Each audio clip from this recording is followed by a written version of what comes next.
Hi, mein Name ist Ilka Schmitz und ich bin Creative Color Artist bei Markus Salm. Mein Ziel als Kolorist ist es, natürliche und tragbare Looks für Männer zu kreieren. Um mehr Tiefe und Dimension ins Haar zu geben, habe ich bei meinem ersten Modell mit einem Root Color Blending gearbeitet.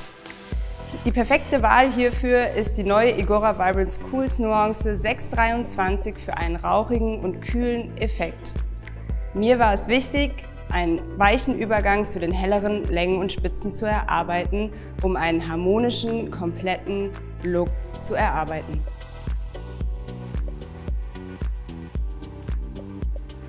Das Thema Veredelung von grauen Haaren ist bei meinen Kunden im Salon ein wichtiger Punkt. Männer mit grauen Haaren wollen keinesfalls gefärbt aussehen, sie wollen einen natürlich aussehenden Look haben. Mit Igora Royal Silver Whites kann ich ein Grau auffrischen, neutralisieren und mehr Dimension ins Haar geben.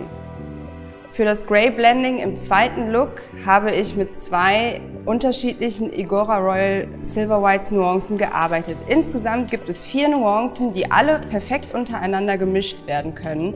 Ich habe mich für 2 Nuancen entschieden, um erstens den Weißanteil an den Seiten zu reduzieren und die Haare am Oberkopf zu neutralisieren und einen kühlen, frischen Look zu erschaffen.